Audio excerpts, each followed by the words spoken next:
What is going on, everybody? Welcome to the Prop Queen Pod. I am the Prop Queen, Ariel Epstein. I knew this was going to happen. I was so ready for the show, and then I got like a bunch of texts and phone calls about something going down on Friday that I'm so excited to share, as long as it all works out. So I'm very superstitious, not going to say anything. It has nothing to do with the show, but it has something to do with my life, and it's really exciting. Anyway, why is Shawn Michael saying about a pumpkin on Coach's head? Because he called him a pumpkin. He said he turned into a pumpkin. So anyway, let me just finish this up. Whatever, I'll answer that later. Crazy day yesterday. I know that the New York Knicks ended up losing, so we're going to talk about how to approach the rest of the series coming up in a little bit. Tonight, we've got a series that could possibly close out. I have great guest Tom Vecchio coming on the show. Going to talk some props with him. Going to talk Major League Baseball with him. Only one guest today, so you get to listen to me. No marriage announcement. No, that's not happening. But maybe there's like a love of my life. Just kidding. Not like that. You'll see. You guys have to wait and see until next week. No show Friday, by the way, because of what's going down Friday. Anyway, so last night with the Knicks, they end up losing. I'm super annoyed because it's been so much fun here in New York with the Knicks and them being good. I look extra red today, and I think it's the lighting. I really don't look this red in real life. At least I don't think I do. This is what happens when you go down 3-1. The Knicks, like 13 and 283, all-time record for teams trailing 3-1 in the NBA playoffs. That's bad.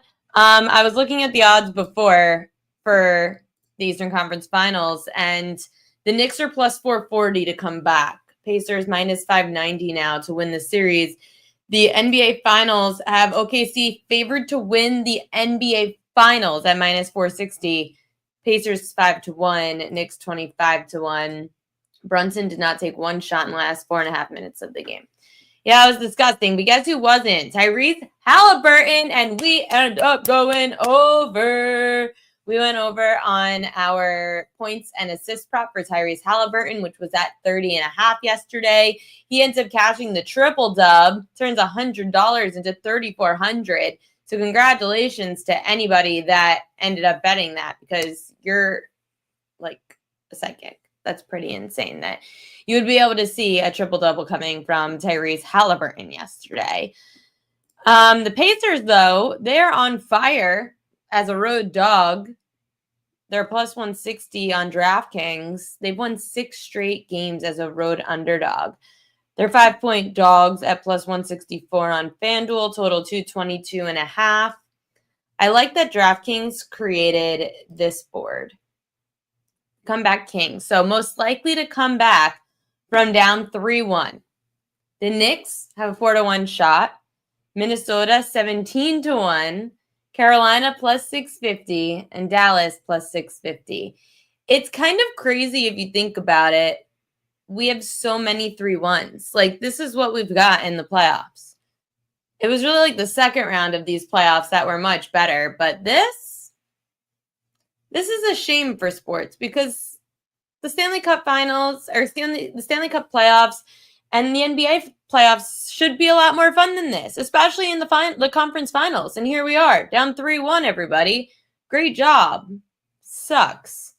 I apparently have to retweet this out that we are live right now, because this happens to me all the time that people don't realize we're out. So yeah, and I was, again, doing really well before, and I felt like I had everything going on, and then things just started blowing up in my personal life via text message at 4:58 p.m.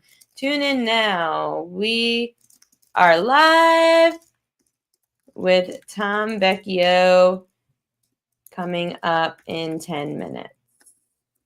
Okay, maybe we'll get some more viewers. I really need a producer. Sorry, guys. Thanks for hanging on. Anyway, in the chat, who do you guys think has the best chance of coming back down 3-1? I feel like it's got to be in, like, hockey, the Dallas Stars. The Knicks, they might win the game at Madison Square Garden, but this was just an absolute disaster. And now I remember what I forgot to add. I knew I forgot a graphic today. I forgot to add where we were right and wrong yesterday on the PropQueen.com newsletter. We had some day games going on in baseball today too. So we did hit already one prop. We went 1-1 in one of the early games in the MLB early slate. So let me just pull those up for you. What did you guys say? Yeah, I get Grissom. Yeah, I get Grissom tomorrow, David Fink. That was very sharp of you. David Fink said it, and that's who we're going to have tomorrow. We're going to talk college baseball tomorrow for sure, because tomorrow's Thursday, and college baseball regionals start on Friday, which I am super, super pumped for. So here's where the Prop Queen newsletter was right yesterday. Twins right-hander Joe Ryan, royal lock of the day, went under his 6.5K prop. He had 5 strikeouts in 6 innings against the Tampa Bay Rays. Yankees southpaw Carlos Rodon, he did really well yesterday, ends up going over 7.5 strikeouts with 10 punch-outs in 7 innings against the Angels. Lefty starters now 7-2 over under their K prop against the Angels. That's lefties. Tonight there's a righty on the mound. There's a lot of righties to go over too. You'll see that later. Good job by researcher Jessica Brand. She swept her props last night. Tomoyuki Sugano goes under 17.5 outs. Went 5 1/3, 16 outs, against allowing 8 hits and 3 earned runs against St. Louis. Tyrese Halliburton, I mentioned it. He goes over 30.5 points plus assists. We didn't even need that because he ends up going over with just his points alone. 32 points and 15 assists. Jessica also hit the over on Halliburton's 20.5 points. Where we went wrong yesterday, Taj Bradley, he ends up just losing this by the hook. That's now 2 straight days between Bradley and now today, Drew Rasmussen. They screwed us. Both of them go over their strikeout prop by 1. And Rasmussen was a 4.5 today. He ends up getting 5. Taj Bradley was a 5.5 yesterday. He ends up getting 6. Losers. The Blue Jays, they did not cash their fishy line. I guess if you took them like on the run line or on, like you in the first 5, the Blue Jays kept it scoreless the entire game until the 8th inning. And then they lost 2-0. The Rangers scored 2 runs in the bottom of the 8th. Marlins, they put up a fight. It looked good early on, the fishy line. They lost 8-6 to the Padres. The Marlins, they scored 6 runs in the first, and one of my friends over at DraftKings, Steve Buchanan, posted it, like, what the hell is going on? It was like 6-0 Miami in the first inning. But then, of course, the Marlins do what they do best. They choked, like the Knicks, and the Marlins end up giving up a run through 5 straight innings. From the 1st to the 5th, they allowed at least 1 run in all of them, and then the Marlins scored an insurance run later on. So that was a loser. The Pirates are destroying the D-backs right now. Not great for Zach Gallen. Zach Gallen giving up 4 runs. It's the top of the 6th. Get to day baseball in a little bit. Oh, the Shawn Michaels thing, the groundskeeper flipping off people today. I'll talk about that in a sec. Knicks point guard, Jalen Brunson. So this one was interesting because he ends up going over his 29.5 points prop, which I said I was just staying away from the points prop yesterday, so I guess I wasn't technically wrong. However, he does do much better, Brunson, at home, averaging 7 more points a game in Madison Square Garden than he does in Indiana. He had 31 points, so he did go over. So Brunson's great numbers and point guard's great numbers against the Pacers continue to dominate. His assist prop, 6.5. He ends up with 5, so he does not go over the assist prop. It's crazy if you think about it, though. The Pacers have struggled. Donovan Mitchell was averaging 30 points a game against them. Jalen Brunson's averaging 30 points a game against them. What the hell is Shai Gilgeous-Alexander going to do against the Indiana Pacers? I mean, that is like SGA's points prop tonight's 32.5, which is already high. SGA against the Pacers, it may hit 34.5, 35.5. Like, especially at home. And you just can't bet these numbers. I'm going to bring on my really good friend, Tom Vecchio. You guys know him. He's on the show all the time. Tom, these overinflated numbers this late into the playoffs, how do you approach them? I mean, it depends on what player we're talking about. We're talking about SGA. The right play would be to take the under. It's very uncomfortable with an SGA, Jokic, Giannis, even Brunson to an extent. And, Halliburton, I feel at times, I'm not sure if he's going to score as much, but I know the points plus assists, prop, that would be the spot to go. So, of course, there will be a point of resistance in the market where, a 32 line for SGA, I think is a bit much. 33, I would absolutely take the under. But it's not like a you're not comfortable. It's going to be a sweat the entire game. He's going to have like 12 after one, and you're just hoping that the game slows down and grinds out, and he's just not going to have as many attempts, and he's going to be a little bit inefficient. Like, the under is the right side, but it's not comfortable. This is what I've been writing in the newsletter. I said, hey, SGA is great and all. Here are the numbers. You don't have to listen to me. You could not take the under. You could totally take the over if you want to go Joe Public. The numbers are telling you that SGA's points prop should be 30.5, maybe 31.5, but it should not be 32.5 because SGA is averaging 30.5 points a game, but 30.5 at home as well. It's too high. It is. And then, especially depending on where we see the total fall, asking one player to do 30 some odd % of one team scoring is a lot. And Indiana is going to know that. They will change things defensively to, I'm not going to say take him out of the game because that's not going to happen, but limit him. Like force Lou Dort to make threes, right? Jalen Williams has been awesome, but force the ball into his hands. Listen, if Lou Dort's can hit 3 threes, we'll make him shoot, and you have to beat us. We're going to do the best to limit SGA, and this is obviously assuming that the Pacers and the Thunder both win. Yeah, based on what I've been seeing, it looks a little bit likely. What would you say? I know that you like hockey as well. Who would you say has the best shot to come back from down 3-1? I would say the Stars. Me too. Just because I'm not convinced, and I haven't been convinced over a couple seasons now, that Stuart Skinner is an elite goalie. The goalie for the Oilers, that is. I think he's a good goalie, and I think the system in front of him is very, very good. But he himself is not as good as Jake Ottinger on a one-to-one basis, the goalie for the Stars. So I would take the Stars. I am biased. I do have a Stars future at 7.5 to 1, which looks all but dead at this point. And I'm on the Panthers money line tonight, so no Carolina. Sean asked if you're a Maple Leafs fan. No, God, no. I'm a Rangers fan, which isn't much better, but I'm not a Maple Leafs fan. What is going on here, Sean? No, absolutely not. The New York has been through a ton of heartbreaks recently, Tom. The Knicks last night, it was as if, it was definitely their worst game of the series. I know that game 1 was heartbreaker, but this one, they looked absolutely lazy and just were trying to throw any Hail Mary out there that they could. Would you say last year it was the Met, last baseball season, the Mets losing the NLCS. The Yankees have the horrible 5th inning and lose. The Rangers have such a down year this year. Their fans were so excited. The Knicks, they kind of blew it, even though they overachieved. I can argue the Yankees and the Mets overachieved too. But who would you say has been the most devastating New York team to watch in the last few years? It depends on what you want to... Heartbreak, too much faith in them, and they just crush your soul. The Yankees 5th inning to me crushed my soul. Right. I think that would be the answer just because they were in the finals. The Rangers lost in the conference finals last year. They lost in conference finals 3 years ago, if I remember correctly, against Tampa, or 4 years ago against Tampa in 2021. You can't even put the Jets and Giants in this conversation just because they're bad overall. But the Mets or the Yankees have to be the answer just because they were so close to getting it done. Yeah, and I guess you have faith in those teams to come through, and you're just glad to be here, honestly, at this point, if you're a Knicks fan. Okay, yeah. We've got a game tonight in the NBA Western Conference Finals. T-Wolves are down 3-1 to OKC. We agree on a lot tonight, Tom, which usually it's not that we disagree. We just don't usually have the same card. But right. You do with Rudy Gobert under 7.5 points. Why are you taking the under?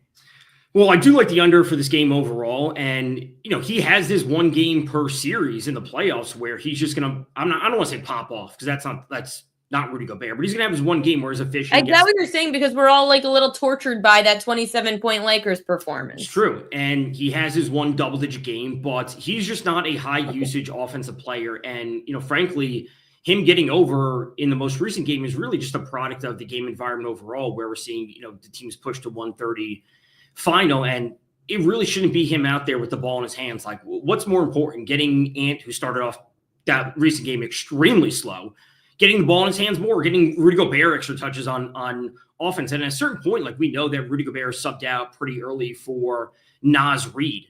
So there's nothing, listen, people may not like under 7.5 because it's a low line, but you can't convince me to bet Rudy Gobert overs. You could send me the money and I still wouldn't bet it on it.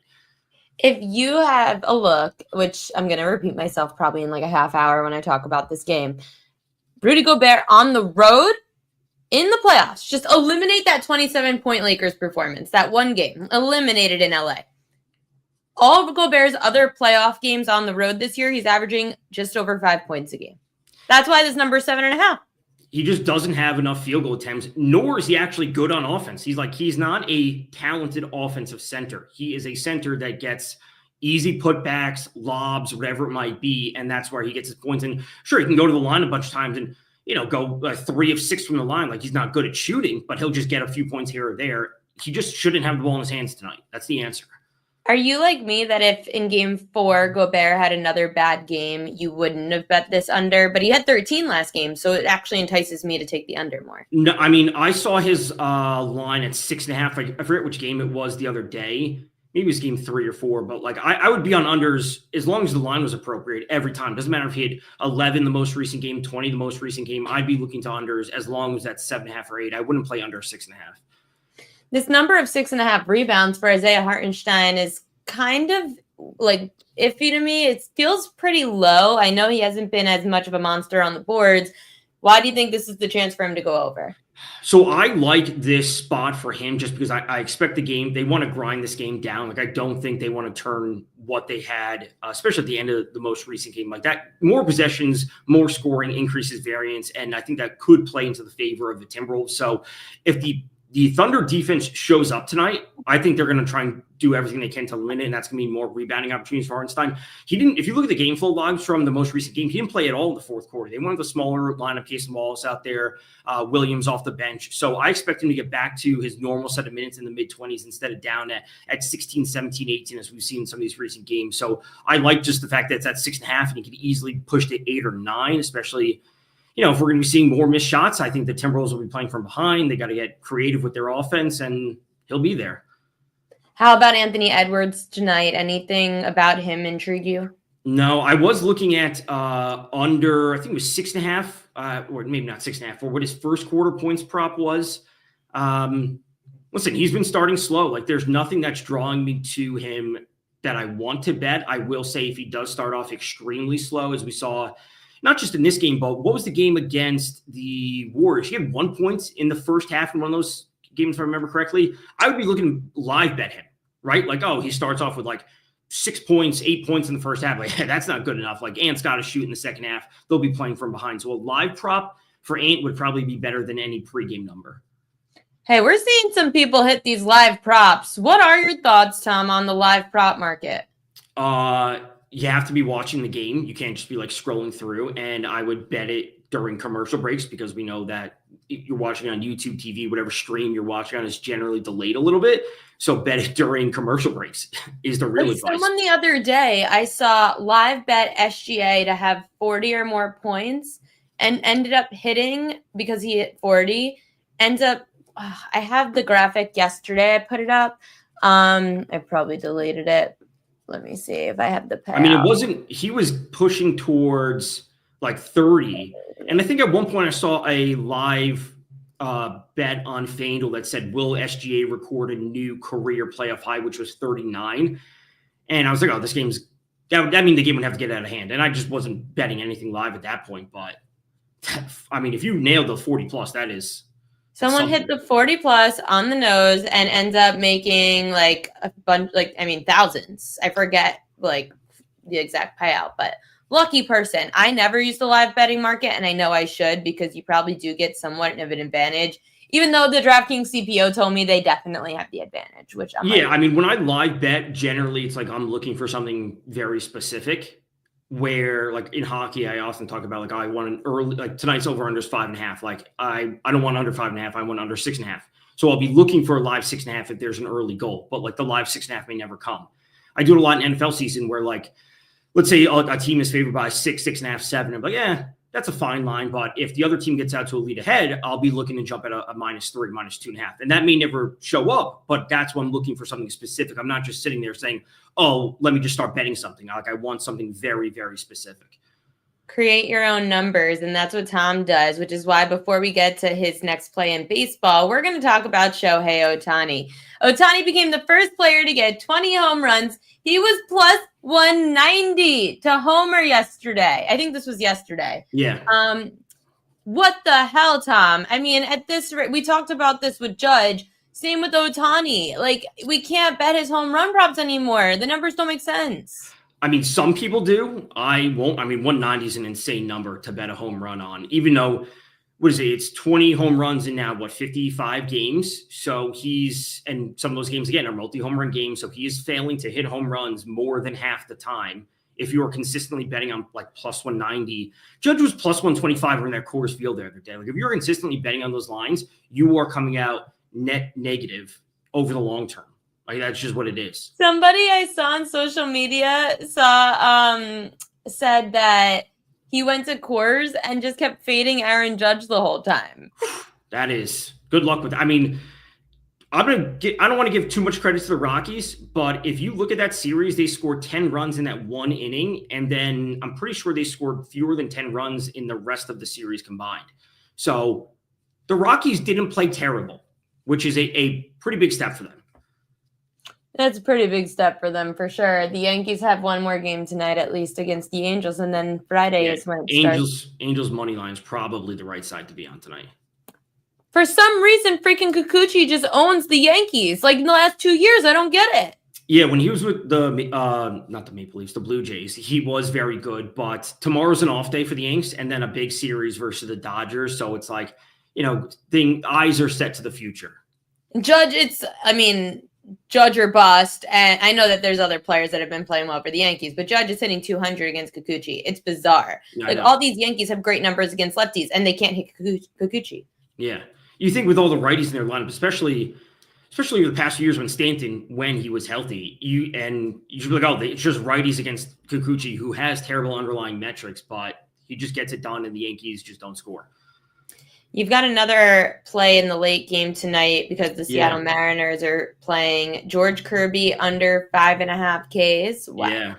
So I think George Kirby is a really, really good pitcher, but first off, this is only his second outing. He had 72 pitches in his first outing. And even if you look back at last year and the year before, he's an awesome pitcher, but he's not a strikeout pitcher. Like his strikeout rate last year was at 23%. It was sub 23% the year before. The league average strikeout rate last year was 22.6%.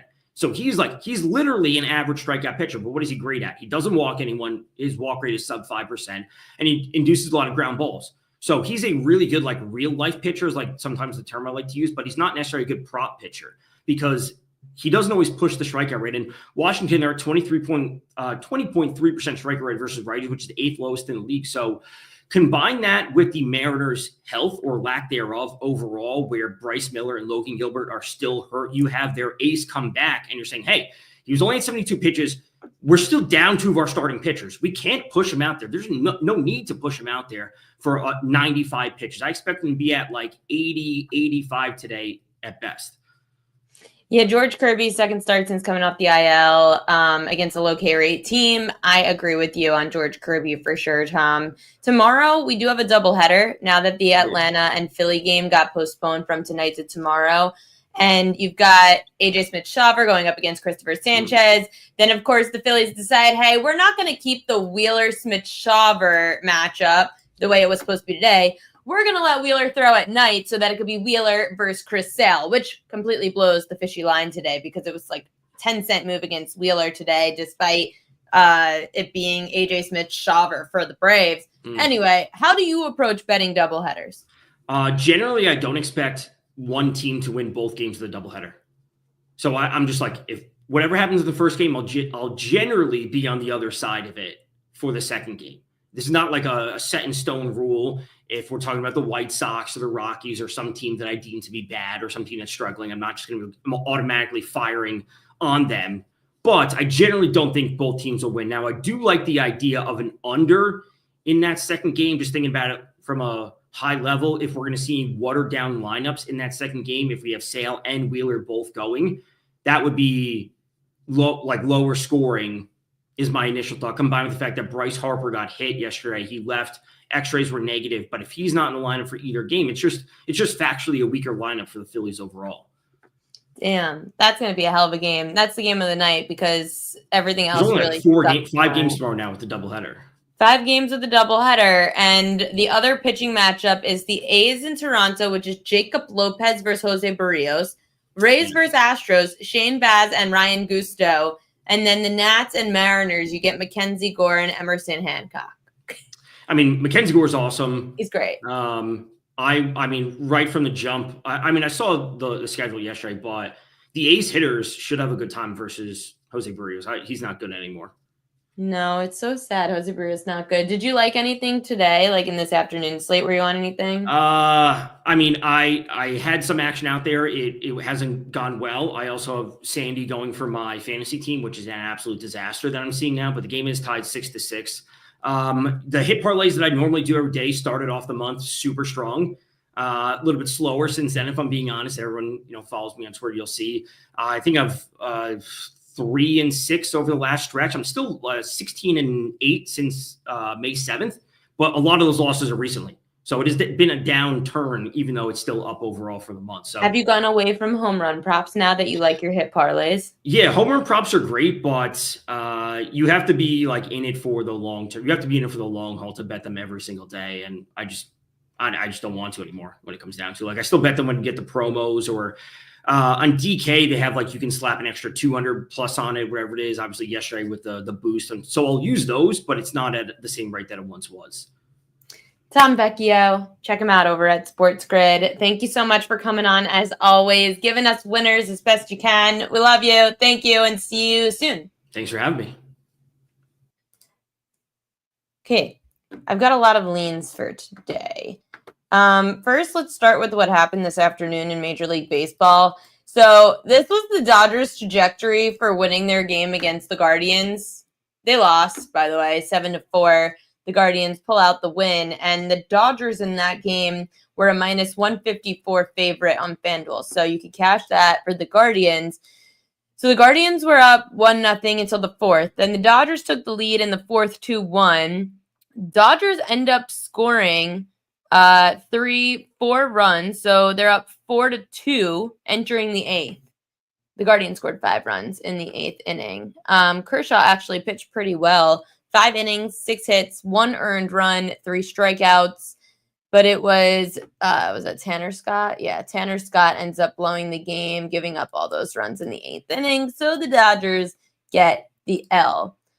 Some winners that we had already today. So I mentioned this earlier in the Tampa Bay Rays and Minnesota Twins game. We went 1-1. The PropQueen.com newsletter mentioned that already. Pablo Lopez, I liked under his 5.5K prop. He ends up with 3 strikeouts in 5 innings. Drew Rasmussen does not go under his 4.5K prop. He ends up with 5 strikeouts in 6 innings. I knew those. So now we're going to check in on the games that I don't know yet, like Sandy Alcantara. Sandy Alcantara, I liked his under. Oh, look at that. The PropQueen.com newsletter, I give out Sandy Alcantara under 4.5Ks. He has 0 in 4 innings, allowed 6 earned runs with 4 walks. Alcantara this year has still not gone over his strikeout prop against a low K rate team. He has had now 6 different starts, again, assuming that he's done for the day, 6 different starts, including today, where Alcantara has faced a low K rate team and has continued to go under 4.5Ks. He had 4 against the Dodgers. That was his max. Everyone else, he's maxed out at 3. The Padres don't strike out that much. Righty starters averaging 4 strikeouts a game. Lately, the Padres have struck out a little bit more, so this one scared me. But damn, Alcantara sucks. And I can't wait for the Yankees to go try to grab him at the trade deadline, because that's going to be what ends up happening. The Yankees need a number 2, and they're going to go for some guy that hasn't pitched well since he's come off season-ending Tommy John surgery. All of a sudden, Karl Anthony Towns is questionable for Thursday. He's going to play. Like, how do you not play in that game? Those were my 3 strikeout props today. So as long as Alcantara is done, we are 2-1 on the PropQueen.com newsletter for afternoon strikeout props, which is absolutely fantastic. Some other games. So the Mets lost 9-4. And if you are interested in what Juan Soto did today, according to Frank the Tank, it wasn't good. 0-4 today. So Juan Soto continues to be terrible. Detroit wins 4-3. I saw someone wrote in the chat about the Detroit being plus 110. I think it was Sean Michael, because he's a big Tigers fan. Oh my gosh, did you guys see how the Red Sox lost today? I almost forgot about this. The Red Sox lost in a heartbreaker. So for any Red Sox fan that was sitting there laughing at my Yankees in the 5th inning of the World Series, joke's on you, because you guys just blew the game almost the same way. So today, the Red Sox were in the 10th inning, bottom of the 10th, up 5-4 over the Brewers. Okay, up 5-4 over the Brewers in the bottom of the 10th. Ghost runner on second for Boston. For Milwaukee. Ground ball to second. Second baseman overthrows the catcher. So the ghost runner ends up scoring to tie the game at 5. No outs still. Of course, the runner at first advances once the throw gets overthrown over home. So now the the Brewers have runners on second and third. No outs. And boom! Sack fly. Brewers end up winning the game 6-5. All because of an overthrow by a second baseman over the catcher. So that should have been an easy out and just a runner on first, and it wasn't. And the Red Sox end up losing again. So the Red Sox are getting crushed. Tampa won 5-0. Houston beat the Astros 5-3. Pittsburgh is absolutely crushing the D-backs 8-0. So Zach Gallen not having a good start, but Paul Skeens actually looking good. Paul Skeens, 7 strikeouts, 6 innings, 4 hits allowed, shutout baseball. He's at 87 pitches. So Skeens goes over his 6.5 strikeout prop in the game. I always tell people when I'm talking about Paul Skeens, today wasn't a favorable matchup for his strikeout prop. Technically, numbers-wise, it says to take the under against Arizona, who's a very low K rate team. There are certain pitchers that you just can't bet unders on. Don't bet unders on Skeens. Don't bet unders on Mackenzie Gore. There's definitely a lot of others, but those are the young pitchers that I'm thinking of I wouldn't bet unders on. For Arizona, Zach Gallen allowed 5 runs, just 3 strikeouts in 5 innings. Pirates are an iffy strikeout rate team, but not looking great for Zach Gallen early on. Miami, San Diego's tied at 6, so we'll keep an eye on that. And that's it for the afternoon slate until 6:35 p.m. Eastern time when we have Orioles and Cardinals. So I can get to – I have to eliminate all of these graphics. I hate this. You know what? While we wait – no, I'm already talking about baseball. I could talk a little bit about hockey, a little bit about basketball. I'm going to add some of these graphics now. Sorry, I hate when I do this. There's a lot of stuff to talk about in baseball today for the night slate because I did a whole thing now on the PropQueen.com newsletter where I talk about all the players on hot streaks. I don't get to do it every day because if there's a large slate of games, then sometimes it's hard to go through everybody.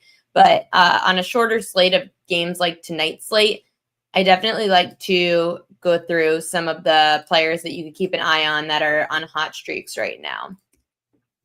So let's start with who's hot. Who's hot in Major League Baseball? Ryan O'Hearn of the Orioles. He's batting .571 over his last 7 games. His .383 average in May, second best in baseball. O'Hearn's hitting .340 this season. All other Orioles combined are hitting .226. Eesh. See, if you would have thought the Orioles had a down year, I would have thought it was last year with the sophomore slump. But it seems like they had a delayed sophomore slump in Baltimore. Miles Mikolas owns a 1.34 ERA since April 23rd. That trails who everyone was talking about yesterday, like a Nathan Eovaldi, looks like an ace, looks like a Cy Young contender. Yeah. Well, Miles Mikolas, underrated name since April 23rd, looking like Eovaldi and Max Fried for the best ERA in that span. The Cards have won 5 straight Mikolas starts. So that's going up against the Orioles tonight. Elly De La Cruz for the Reds hitting .438 with 3 home runs, 7 ribbies, and 8 runs in his last 4 games, including 2 homers yesterday. TJ hitting .457 with 4 extra base hits and 9 runs scored in his last 8 games, including a 5-game multi-hit streak. Seiya Suzuki. Oh my goodness, Seiya Suzuki. This is crazy. I didn't realize, because I just try to do too much, how great of a season he's really having. He's hitting .448 with 8 extra base hits and 11 ribbies in his last 7 games. Suzuki's 50 ribbies leads Major League Baseball. Only Judge and Ohtani have more extra base hits. than Suzuki this year. So if you want total base props, you want RBIs, make sure to add in, say, a Suzuki. Who's hot? Slide 2. Kyle Tucker on a 7-game hit streak, hitting .464 with 2 home runs and 6 runs scored. Vladdy Guerrero Jr. has a .388 on-base percentage with 21 runs scored during his 27-game on-base streak. Don't sleep on the runs scored props. They pay out very nicely. Kikuchi, I mentioned this with Tom. I don't get it. I don't know what the hell it is. The Yankees crush lefties unless your name is Yusei Kikuchi. He's 3-1 with a 2.30 ERA in 5 starts against the Yankees since the start of 2023. It makes no sense. Aaron Judge can't hit him. I don't get it. Cal Raleigh, you guys were mentioning this in the chat before. He's 1 home run shy of his 4th 20 home run season. He needs 2 home runs to catch Johnny Bench for 3rd most homers by a catcher in their first 5 MLB seasons. His 19 home runs, 2nd behind Shohei Ohtani. He has 8 home runs in 25 games at T-Mobile Park. That is crazy. Cal Raleigh is having a hell of a season. You're getting a nice number. I mean, not so much anymore. He's a little longer than 2-1 for home runs, but still, he's crushing the ball. Looks great. Last who's hot. J-Rod hitting .312, 5 home runs, 16 RBIs in his last 18 games. He has homered in 3 straight games against the Nationals, dating back to last year. 4 for 5 with a home run lifetime against Trevor Williams. Now, I'd have to check whether, and I don't really know too much about, I don't really do home run props, but it looks like a nice night for J-Rod.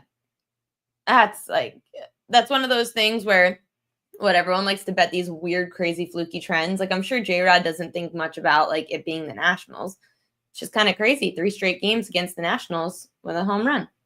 James Wood also playing well for the Nats, hitting .364 with 3 homers and 12 ribbies in his last 9 games. Sean Michael says, J-Rod, Ohtani, Raleigh, and Wood, 1 hit parlay plus 350. It's a lot of legs. That is a lot of legs. Okay, the chat's distracting me a little bit today. These are the 2 matchups that stood out to me, which I just mentioned. J-Rod, 4 for 5 with a home run against Trevor Williams. Judge hitting .200, 5 for 25, 2 home runs, 12 strikeouts against Yusei Kikuchi.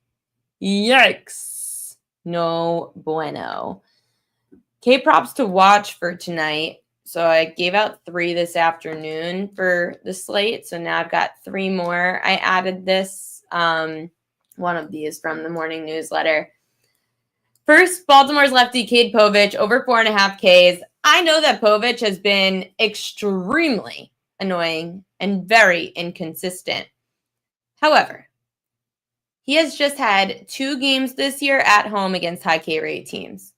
In those 2 games, Cade Povich had 8 strikeouts against the Red Sox, 9 strikeouts against the Nats. Overall, Povich has had at least 5 strikeouts in 4 of 6 starts against high strikeout rate teams. And the Cardinals are averaging 5.5 strikeouts a game against lefty starters. 11 of the 14 lefties to go up against the Cards have gone over their strikeout prop.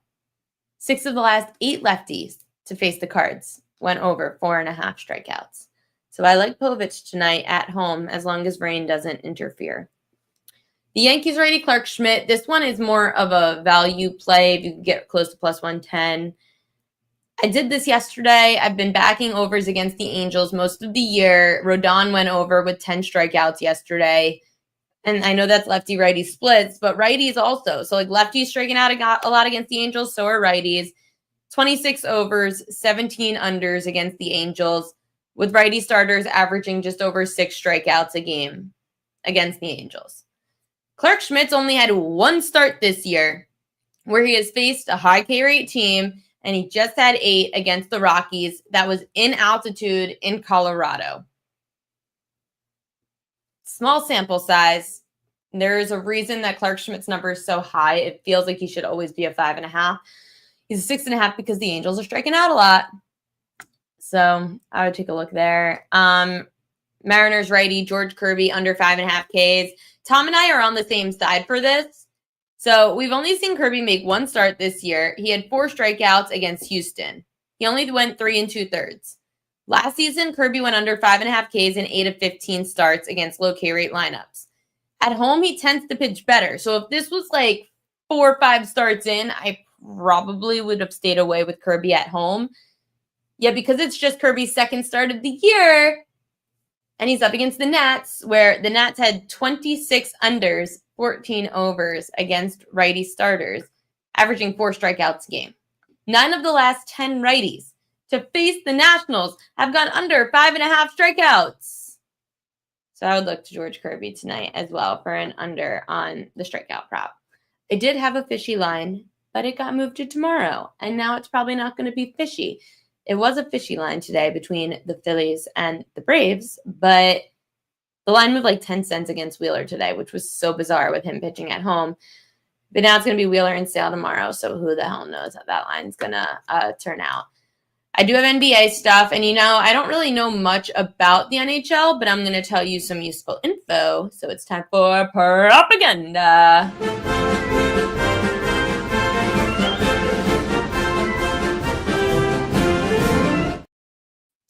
These are your most bet-on props according to BetMGM in the NHL Stanley Cup playoffs tonight. I actually have 2 of them because DraftKings posted theirs as well.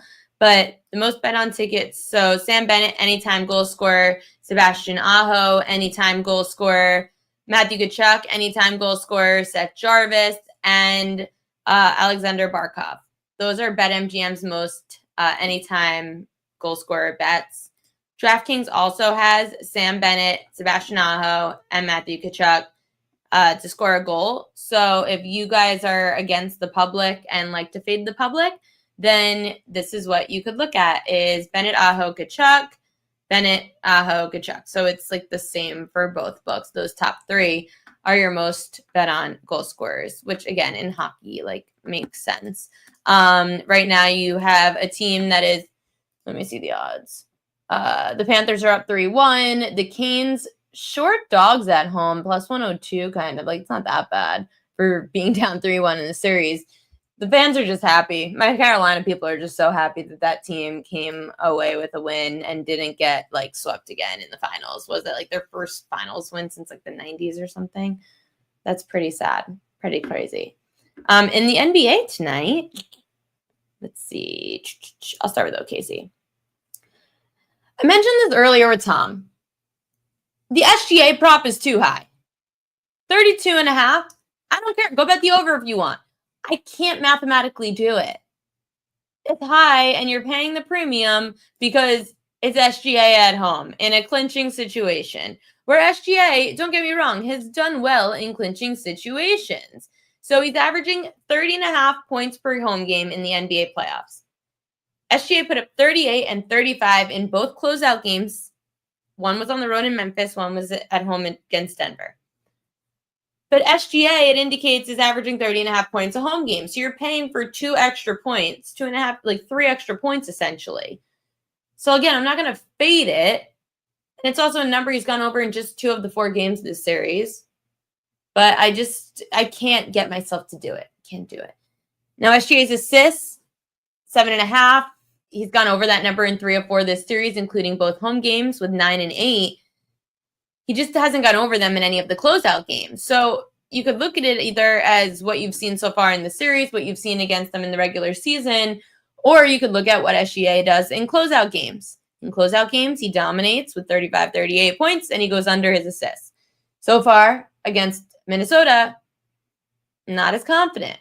And overall, if you're betting SGA's average, it's 30.5 points is what he's averaging at home in the playoffs. So do what you want with that. If I want to go for somebody, I'm going for somebody that is more on par with his average, and that's Jalen Williams. He has been the second most consistent player offensively outside of SGA. He's averaging, Williams, 23 points a game this series, 20.5 at home in the whole postseason. Williams has had 22 or more in both closeout games. He had 23 and 24 points. If you want to look to someone that has similar hitting numbers to SGA, and I don't mean like similar in regards to like, no, he's not averaging 30 points a game, but at least he's going over his points props. Jalen Williams, he should have another big game tonight, especially if they're just looking to close this thing out. So I'm looking at fading a couple of T-Wolves players. Anthony Edwards, he's another one that you're paying a premium on. Oh, let me switch graphics. Anthony Edwards, you're paying a premium on also, just like SGA. Anthony Edwards' points prop has been all over the place this series. He was at 24.5, up to 27.5, now down to 26.5. Edwards this season has gone under 26.5 points in 5 of 8 games against the Thunder. On the road, Ant-Man has gone under 26.5 points in all but one game. You are paying a premium. I'm just going to show you. I have all the numbers on the propqueen.com newsletter. Again, you can subscribe at thepropqueen.com to the newsletter, and all this information does get posted there.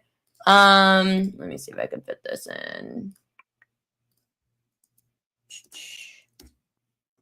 No, it says I have too many graphics in. One more try. These are Anthony Edwards' numbers this season against OKC. The four at the beginning are his regular season numbers, 15, 23, 29, 17. Then the postseason, 18, 32, 30, 16.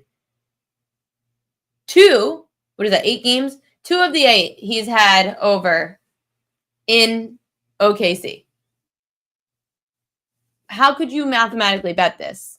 Like, unless you love the T-Wolves tonight. Honestly, if I loved the T-Wolves tonight, I'd be betting for the Julius Randle comeback game. I can't bet Ant-Man. I can't do it.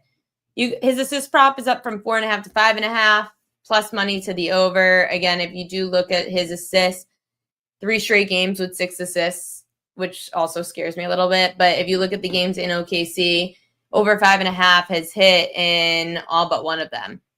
So you could look at the assist prop as well, but that's a close call because it's mostly he usually hits 6. Plus money to the over for a reason, obviously. Rudy Gobert, I know Tom mentioned this and we were on the same page. Under 7.5 points for Gobert. His points prop, it's low for a reason. He just had 13. It didn't really adjust much. Now that he just had a good game last game, I'm like, yeah, well, F that, I'm out. Gobert's had just 2 and 5 points on the road in OKC this series. He's gone under 7.5 points in 3 of 4 overall this series. Take out the 27-point performance in LA in the first round. Gobert's averaging just over 5 points per road game in the playoffs. No shot. Taking the under. And if he has a blowout amazing game with another 25-point performance, then great. I'm an idiot. And I took the wrong under. I should have bet the under the other games. But after just putting up 13 last game, I don't foresee Gobert having another big game this time around. Yesterday I was talking about, and you guys can answer me in the chat. So yeah, I did post last night that I hate when the Yankees are on the West Coast. Hate. It just keeps me up. And then when I want to go to bed, I feel guilty for leaving my team while they're on the East Coast for late night games. It just sucks. But it's great for betting. When I go to Vegas and I am looking, I wake up at, let's say, 6 a.m. in Vegas, 7 a.m. in Vegas.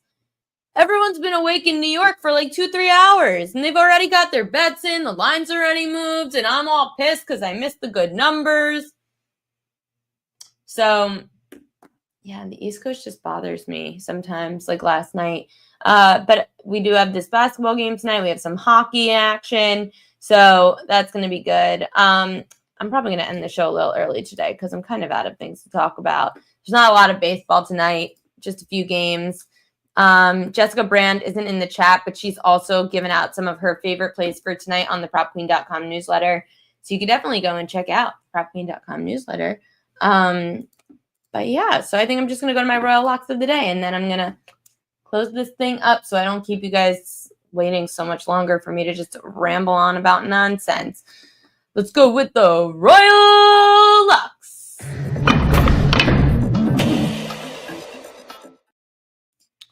Royal Locks of the day, going with the under 7.5 points for Rudy Gobert.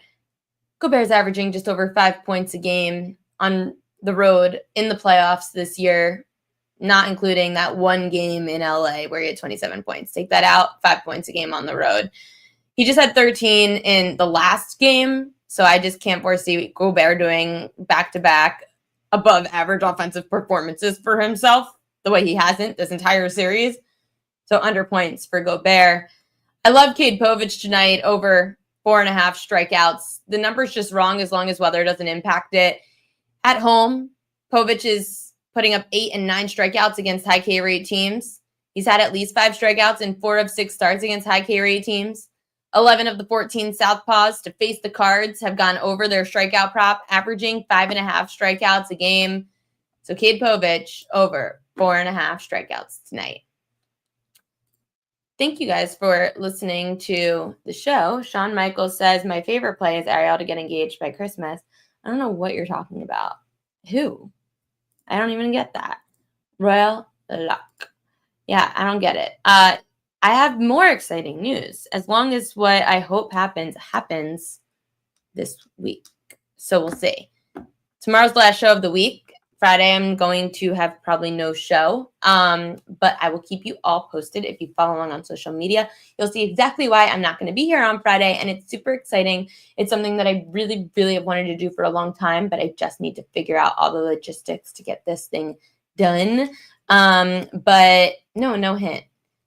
I've been having a hard time with Oriole pitching of late. I know, Earl. It's really hard to back the O's pitching, but with Povich at home, I'm going to take a shot against a high K rate team. Sometimes you just have to take the shot and enjoy a bad number that's out. I will see you guys tomorrow, 5 to 6 p.m. Eastern time. I'm really excited because tomorrow we are going to talk about college baseball. College baseball regionals are going to start on Friday. If you guys don't know, now you know. It is a great market to tap into. There is good value out there. I'm going to try to pull a UFC guest. I asked Yanni. He can't come on the show tomorrow, but I do have a college baseball guest tomorrow with Matt Grissom. But yeah, I need to find a UFC guest. So if anyone wants to reach out about UFC guests, feel free, and I could try to. Florida doesn't get college baseball now. I don't know what you're saying, Sean Michael. But yeah, if anyone wants a UFC guest, let me know who you would like. I could try to reach out to somebody. I will try my best to do that. Until then, I will see you guys tomorrow, 5 to 6 p.m. Eastern time. Good luck with your bets tonight. See you.